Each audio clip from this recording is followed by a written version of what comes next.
శివాయ నమః. శ్రీ మహాసరస్వత్యై నమః. శ్రీ గురుభ్యో నమః. హరి ఓం. ఇవాళ మనం ఒక విషయాన్ని చర్చించుకుందాం. ఆ విషయం చెప్పాలంటే భారతదేశంలో బాగా ప్రఖ్యాతిగాంచినటువంటి నానుడి. అయితే అందులో నిజమెంత అబద్ధం ఎంత? చెప్పుకునేది నిడివి చిన్నదైనా దీని లోతు చాలా ఎక్కువగా ఉంటుందని నా అభిప్రాయం. అదేమిటంటే సీతారాముల యొక్క వయోవిచారము. అంటే రాముడు కన్నా సీత పెద్దది అని మన లోకంలో నానుడి బాగా కనబడుతూ ఉంటుంది మనకి. అది ఎంతవరకు నిజం? అసలు రాముడు అరణ్యవాసానికి వెళ్ళేటప్పుడు వయస్సు అంత, వివాహం అయ్యేటప్పటికి వయస్సు అంత, దాని మీద ముందు మనం రెండు విషయాలు మాట్లాడుకొని అప్పుడు ముందుకు తర్వాత విషయం చెప్పుకుందాం. విశ్వామిత్రుడు వచ్చి యాగ సంరక్షణకై రామచంద్రమూర్తిని తీసుకువెళ్తాను అని దశరథుని అడిగినప్పుడు దశరథుడు మాట అన్నాడు. మనకు రామాయణంలో స్పష్టంగా కనబడుతుంది. ఓన షోడశ వర్షోమే రామో రాజీవలోచన నజుద్ధ యోగ్యతామస్య పశ్యామ సహరాక్షసై అనో మాట చెప్పాడు. అంటే 16 సంవత్సరాలైనా నిండనే లేదు పిల్లాడికి. స్పష్టంగా మనం చాలా జాగ్రత్తగా అర్థం చేసుకోవాలని. ఋషి చెప్పేటువంటి మాటలో చాలా విషయాలు దాగులు ఉంటాయి కాబట్టి మనం చాలా జాగ్రత్తగా వినాలి. ఊన షోడశ వర్షోమే రామో రాజీవలోచన. 16 సంవత్సరాలు రాముడికి ఇంకా నిండలేదండి, అప్పుడే యుద్ధానికి తీసుకెడతా అంటున్నారు అని. అయితే 16వ సంవత్సరం వస్తే చాలు క్షత్రియుడికి యుద్ధం చేసేటువంటి అధికారం వస్తుంది. క్షత్రియుడికి యుద్ధం చేసే అధికారం ఎప్పుడు వస్తుందంటే 16 సంవత్సరాలు వస్తే అతనికి యుద్ధం చేసే అధికారం క్షత్రియుడికి వచ్చింది. అందుకనే విశ్వామిత్రుడు పరిగెత్తుకుని వచ్చి, అదంతా భగవత్ ప్రేరణ చేతే విశ్వామిత్రుడు రావడం జరిగింది. అక్కడికి వచ్చి యుద్ధ వయస్సు వచ్చింది అని తీసుకెడతారు. చిన్నపిల్లాడు ఇంకా 16 సంవత్సరాలైనా నిండలేదు అంటాడు దశరథుడు. 16 సంవత్సరాలు వస్తే చాలు క్షత్రియుడికి యుద్ధం చేసే అధికారం వచ్చేసినట్టే. అందుకని రామచంద్రమూర్తిని తీసుకెళ్ళడానికి వచ్చింది. అయితే ఇంచుమించుగా రోజులు తేడా కాబట్టి అదే 16 సంవత్సరాల వయస్సు లక్ష్మణుడికి నడుస్తున్నట్టుగా లెక్క మనకి. అయితే రామచంద్రమూర్తి విశ్వామిత్రుడితో బయలుదేరి వెళ్ళిన ఈ 16 సంవత్సరాలు అనేటువంటి ఈ మనకు ఇంకో చోట ఎగ్జాంపుల్ ఎక్కడ కనబడుతుందంటే భారతంలో కనబడుతుంది. ఎందుకంటే భారత యుద్ధంలో కురుక్షేత్ర యుద్ధంలో అభిమన్యుడు 18 రోజుల యుద్ధంలో మధ్యలో ప్రవేశిస్తాడు. మొదటి నుంచి అభిమన్యుడు ఉండడు. ఎందుకంటే యుద్ధం ప్రారంభమైనటువంటి 7 రోజులకి అభిమన్యుడికి 16 సంవత్సరాల వయస్సు వస్తుంది. 16 సంవత్సరాల వయస్సు వచ్చిన తరువాత అభిమన్యుడు యుద్ధంలోకి వస్తాడు. కాబట్టి 16 సంవత్సరాలకి క్షత్రియుడికి యుద్ధం చేసే అధికారం వచ్చిందనడానికి మనకు ఇంకొక ఉదాహరణ మనకు మహాభారతంలో కనిపిస్తూనే ఉన్నది. అయితే ఇలా రామచంద్రమూర్తి వెళ్ళి యాగ సంరక్షణ చేసి విశ్వామిత్రుడితో వెళ్ళి యాగ సంరక్షణ చేసి అటు నుండి మిథిలా నగరానికి వెళ్ళాడు. మిథిలా నగరానికి వెళ్ళిన తర్వాత అక్కడ సీతాదేవితో కళ్యాణం పూర్తి చేసుకుని తిరిగి వచ్చి అయోధ్యలో 12 సంవత్సరాలు ఉన్నారు. ఎన్నేళ్ళు? 12 ఏళ్ళు. మనకి మామూలుగా సినిమాల్లో వాటిల్లో అన్నింటిలో చూపించే విషయం ఏంటంటే అందరూ ఏమనుకుంటారంటే ఇలా రాముడు సీత పెళ్ళే రాగానే దశరథుడు యువరాజ పట్టాభిషేకం నుంచి పూర్తిగా రాజపట్టాభిషేకం చేద్దాం అనుకోవడం, మందర ప్రవేశించడం, కైకితో చెప్పడం, కైకి షరత పెట్టడం, రాముడు అడవికి వెళ్ళిపోవడం, ఇదే కనబడుతుంది మనకు. కానీ రాముడితో సీతకి కళ్యాణం పూర్తయిన తర్వాత వాళ్ళు అయోధ్య నగరానికి వచ్చి 12 సంవత్సరాల పాటు రామచంద్రమూర్తి యువరాజుగా అయోధ్యలోనే ఉన్నారు, సీతారాములిద్దరు కూడా. ఆ తర్వాత మరలా రాజుని చేద్దాం అనుకోవడం, కైకి షరత పెట్టడం అన్నీ అప్పుడు జరిగాయి. 12 సంవత్సరాలు పరిపూర్ణంగా అయోధ్యలో వాళ్ళు ఉన్నారు. అంటే అక్కడ 16 ఏళ్ళు, ఇక్కడ 12 ఏళ్ళు, మొత్తం వెరసి 28 సంవత్సరాలు ఆయన అరణ్యవాసానికి బయలుదేరేటప్పటికి ఆయన వయస్సు. ఇదే విషయం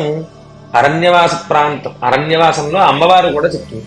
ఇదే విషయాన్ని అమ్మవారు రావణాసుడితో అమ్మవారే చెప్తుంది. అది ముందు చెప్పుకుందాం మనం. అయితే 28 సంవత్సరాలు. అయితే సీతమ్మ వారి వయస్సు ఎంత? రాముడు కన్నా సీత పెద్దది అని అంటారు. కానే కాదు. మనకి ఎక్కడా ఆధారం మనకి రామాయణంలో లేదు, ఎందులోనూ లేదు. ఇవన్నీ పుక్కిటి పురాణాలు. ఎంచేతంటే సీతాదేవి తాను దొరికింది అని చెప్పింది అమ్మవారు. తాను దొరికినట్టుగా చెప్పింది. ఎక్కడ తను బుట్టలో పెట్లో దొరికిందని బుట్టలో దొరికిందని అంటారు, కానీ నిజంగా ప్రమాణం అయితే అమ్మవారు నాగేటి చాలు తగిలి ఆవిడంతటా ఆవిడిగా లేచింది పైకి అని ఉంది రామాయణంలో. నాగేటి చాలు తగిలి, నాగేటి చాలునే సంస్కృతంలో సీత అంటారు. సీత లాంగన పద్ధతి. ఏదైతే భూమిని లాగేటువంటి వస్తువు ఉంటుందో దాన్ని సీత అని పిలుస్తారు. చాలా మంది సీత అని పేరు పెట్టుకోవడానికి కూడా బాగా చేస్తుంటుంది. సీత పేరు పెట్టుకుంటే కష్టాలు వస్తాయని విరోనానుడి. సీత అన్న పేరు పెట్టుకోవాలంటే పుణ్యం ఉండాలి. సరే, మొత్తానికి అలా అమ్మవారు ఆవిడంతటా ఆవిడ నాగేడుచారు తగిలి బయటికి వచ్చింది. బయటికి రాగానే దశరథుడు ఎత్తుకున్నాడు ఆవిడ్ని. ఎత్తుకున్న తర్వాత ఇంటికి వెళ్ళిన తర్వాత ఉదయం దొరికినటువంటి నెలల పిల్ల సాయంకాలానికి ఏళ్ళు పిల్లగా అయిపోయింది. ఇంచుమించుగా 3-4 వర్షాలు వచ్చేసినట్టుగా మనకి కొన్ని ప్రమాణాలు ఆనందరామాయణంలో వాటిల్లో కనపడుతుంది. సరే, మొత్తానికి అమ్మవారు ఈ పిల్ల ఎవరు అని మళ్ళీ జనకుడు అడిగితే, మీరు పొద్దున్న తీసుకొచ్చిన పిల్లే సాయంకాలానికి ఈ వయస్సు పిల్లగా మారిందని చెప్పగానే అప్పుడు అర్థమైపోయింది జనకుడికి, నా ఇంటికి వచ్చిన ఆవిడ శక్తి, సాక్షాత్తు శక్తి ఎవరో బయలుదేరి వచ్చారు. ఈవిని వివాహం చేసుకోవడానికి శివుబా విష్ణురుబా, శివుడు విష్ణువు అంటే ఏ శక్తి అనేది తెలియదు కాబట్టి ఆ భావనలో ఉన్నాడు జనకుడు. సరే, మొత్తానికి అమ్మవారుకి రామచంద్రమూర్తికి పెళ్ళి అయ్యేసరికి అమ్మవారు వయస్సు ఎంత, అమ్మవారు బయలుదేరి అరణ్యవాసానికి వెళ్ళేటప్పుడు రాముడితో ఆవిడ వయస్సు ఎంత అంటే అమ్మవారే చెప్పింది. 18 వర్షాన్ని మమ జన్మని గణ్యతే.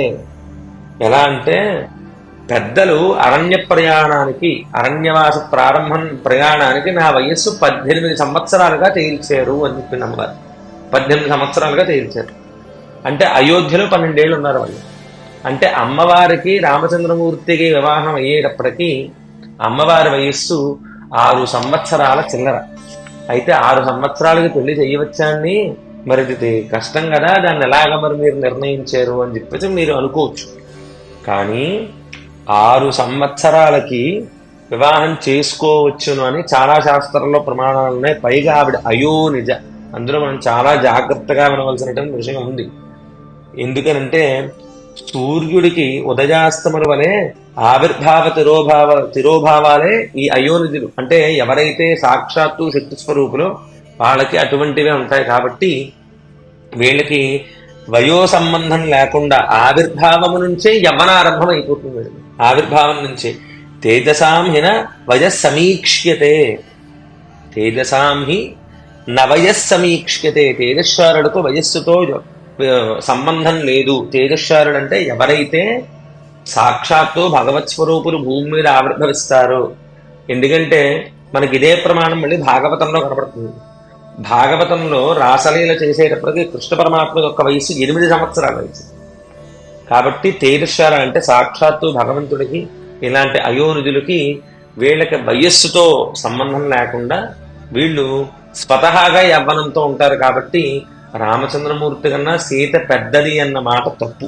ఎందుకంటే అమ్మవారే రావణాసుడితో మాట ఉంటుంది ఎప్పుడు అరణ్యవాసంలో.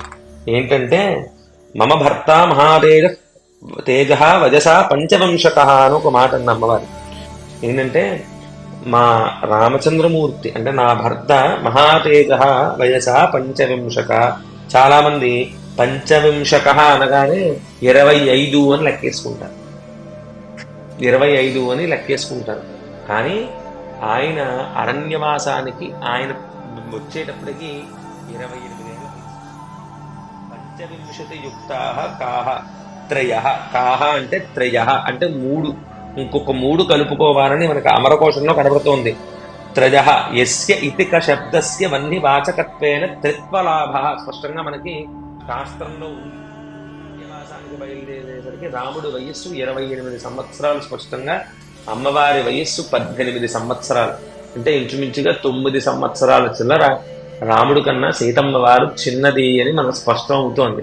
కాబట్టి ఇక పైన ఎవరైనా రాముడి కన్నా సీత పెద్దదంటే రాముడి కన్నా సీత పెద్దదన్న వాక్యం ఎక్కడ వాడతారంటే వీడెవడైనా లేకపోతే ఎవరైనా సరే తనకన్నా వయస్సులో పెద్దవారైనటువంటి అమ్మాయిని వివాహం చేసుకోదలిచించో లేకపోతే ఏదైనా రామాయణం గురించి మాట్లాడడం వస్తే ఈ సినిమాల్ని వాటిని ప్రమాణంగా తీసుకుని రామాయణం అనేటువంటి గ్రంథం చూడకుండానే ఎవడికి తోచింది వాడు మాట్లాడుతూ ఉంటాడు. కాబట్టి పెద్దది గమనించి రాముడి కన్నా సీత చిన్నది, పుక్కిడి పురాణాలను పట్టించుకోకుండా దీన్ని పరిగణలోకి తీసుకోవాలని నేను ప్రమాణపూర్వకంగా శ్లోకాలతో ఉన్నది అవన్నీ కూడా ధర్మ ప్రబోధం అనేటువంటి గ్రంథాన్ని అనుసరించి నేను చెప్తున్నాను, గ్రహించగలను.